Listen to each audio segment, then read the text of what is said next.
कोयल बड़े दिनों के बाद अपने बच्चों को लेकर गांव अपने ससुराल जा रही थी। उसके बच्चे बहुत खुश थे। मम्मी मम्मी हम दादी के घर कब पहुँचेंगे? मुझसे तो इंतजार ही नहीं हो रहा। बस बेटा, थोड़ी देर बाद ही हमारा स्टेशन आने वाला है, फिर हम सब दादी के घर जाएंगे। बेटा, पापा को ऑफिस में कुछ जरूरी काम आ गया था ना, इसलिए। लेकिन तुम फिक्र मत करो, वो कल परसों में आ जाएंगे।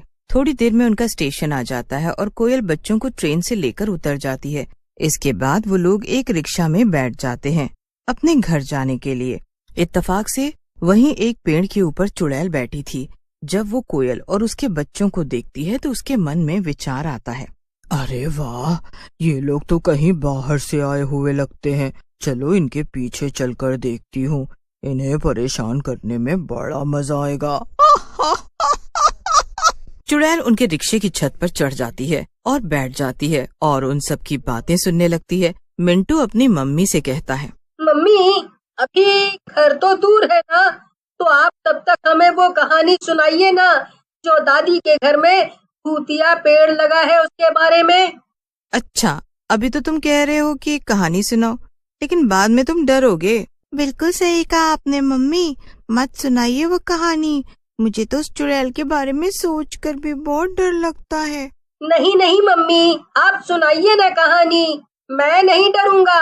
अच्छा ठीक है, सुनाती हूँ। तुम्हारी दादी के घर के आंगन में जो बड़ा सा पीपल का पेड़ लगा है ना, वो बहुत पुराना है, कम से कम 70 साल पुराना। वहाँ पर गांव की सबसे बूढ़ी चुड़ैल रहा करती थी। कोई भी पेड़ के पास नहीं आता था क्योंकि सभी उस चुड़ैल से बहुत डरते थे। सारे गांव वाले उस चुड़ैल के आतंक से बहुत परेशान थे। फिर उन सब ने मिलकर एक बहुत बड़े बाबा को बुलाया और उस चुड़ैल को बहुत मार पड़ी। अच्छा, अब बस भी करो ना, मुझे डर लगता है इन भूत और चुड़ैलों की बातों से। अच्छा, अब लड़ना बंद करो, बस दादी का घर आने ही वाला है, वहाँ पर तुम दोनों अच्छे बच्चे बनकर रहना, ठीक है? ठीक है मम्मी। लेकिन ऊपर बैठी चुड़ैल ये सब सुन रही थी। वो खुद से कहती है, अच्छा, तो उस चुड़ैल को सबने मिलकर बहुत मारा। ठीक है, इन लोगों ने एक चुड़ैल के बारे में ऐसा मजाक किया है ना, अब मैं बताती हूँ असली चुड़ैल की ताकत।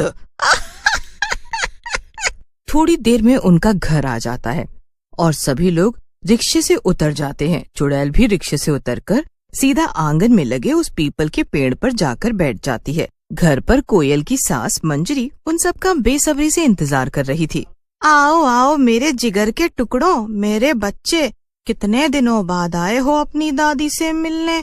तुम्हारे मम्मी पापा तो शहर जाकर इस बुढ़िया को भूल ही गए। क्या मम्मी जी, फिर से वही बातें शुरू कर दी आपने? अब आगे है ना, अब तो ताने मत मारिए। अरे मैं तो बस मजाक कर रही थी कोयल। चलो तुम सब के लिए स्वादिष्ट खीर बनाई है, आओ आओ खिलाती हूँ। मंजरी बड़े प्यार से अपने पोते और पोती को खीर खिलाती है। कोयल अपने पति गौरव से फोन पर बात करने में व्यस्त हो जाती है। उधर दूसरी तरफ चुड़ैल पेड़ पर बैठी बस रात होने का इंतजार कर रही थी। थोड़ी देर बाद अंधेरा होने लगता है। दादी दादी, क्या वो पीपल के पेड़ की चुड़ैल वाली कहानी एकदम सच है जो हमारे आंगन में लगा है? क्या तुम भी बच्चों, तुम लोग अपने मम्मी पापा की बनाई हुई कहानियों पे यकीन मत किया करो। मैंने कितनी बार कहा है ना तुमसे, ये भूत और चुड़ैल कुछ भी नहीं होता है, इन सब से तो बस बच्चों को डराया जाता है। तभी कुकर की सीटी बज जाती है और मंजरी जल्दी से रसोई में भाग कर जाती है। देखा मिंटू, मैंने तो पहले ही कहा था, मम्मी पापा बस हमें डरा कर सुलाने के लिए ऐसी कहानियाँ बनाते हैं, असल में भूतिया चुड़ैल जैसा कुछ भी नहीं होता है। अच्छा, अगर ऐसी बात है तो चलकर पता करते हैं कि चुड़ैल सच में है या नहीं। पूजा मिंटू की बातों से ताव में आ जाती है और उससे कहती है, अगर ऐसी बात है तो अभी चलो, मैं तैयार हूँ। लेकिन अगर वहाँ कोई चुड़ैल नहीं मिली ना, तो मैं तुम्हें अच्छा सबक सिखाऊंगी। मिंटू और पूजा दोनों बिना किसी को बताए आंगन में लगे पीपल के पेड़ के पास जाकर खड़े हो जाते हैं। चलो दिखाओ कहाँ है चुड़ैल, बुलाओ उसे। ऐसी बातें मत करो पूजा, वरना चुड़ैल को गुस्सा आ जाएगा और वो सच में आ जाएगी, फिर तुम यहाँ से रोते रोते भागोगी। अरे कोई चुड़ैल बुड़ैल होगी तब ना आएगी, भूल गए दादी ने हमें अभी तो बताया है कि ये सब बस कहानियाँ हैं। पूजा और मिंटू की बात पेड़ पर बैठी चुड़ैल सुन रही थी। वो तुरंत नीचे आ जाती है। अपने सामने चुड़ैल को खड़ा देखकर मिंटू और पूजा के तो होश ही उड़ जाते हैं। लो, तुमने बुलाया और मैं चली आई। मिंटू तो चुड़ैल को देखकर इतना डर जाता है कि वो पूजा को वहीं पर छोड़कर सीधा अंदर भाग जाता है। लेकिन डर के मारे पूजा वहाँ से हिल भी नहीं पाई। चुड़ैल मौका देखकर पूजा के शरीर में घुस जाती है। अब पूजा बहुत डरावनी लग रही थी। उसकी आंखें एकदम लाल थी और बाल खुल गए थे। अब आएगा ना मजा। चुड़ैल वापस पीपल के पेड़ पर चढ़ जाती है और फिर उल्टी लटक जाती है। उधर मिंटू डरा सहमा हुआ घर के अंदर आता है और जोर जोर से चिल्लाने लगता है। कोयल और मंजरी मिंटू की आवाज सुनकर भागे भागे आते हैं। अरे क्या हो गया मिंटू, ऐसे क्यों चिल्ला रहे हो? मम्मी, पूजा पूजा पूजा मम्मी। हाँ बेटा बताओ, कहाँ है पूजा? वो बाहर है, लेकिन उसके साथ वो चुड़ैल भी है, पीपल के पेड़ वाली। क्या तुम ये क्या कह रहे हो मिंटू? ऐसा कैसे हो सकता है? ओफो, फिर वही बात। पता नहीं तुम लोग बच्चों को इतना डरा कर क्यों रखते हो। मंजरी और कोयल भागे भागे पीपल के पेड़ के पास आते हैं, लेकिन सामने का नजारा देखकर दोनों दंग रह जाते हैं। सामने पूजा पेड़ पर उल्टी लटकी हुई थी और हंस रही थी। पीछे से मिंटू भी आता है। ये क्या है? मेरी आंखों को कोई धोखा हो रहा है क्या? देखो, मेरी बेटी को छोड़ दो, चाहे तो मेरा शरीर ले लो।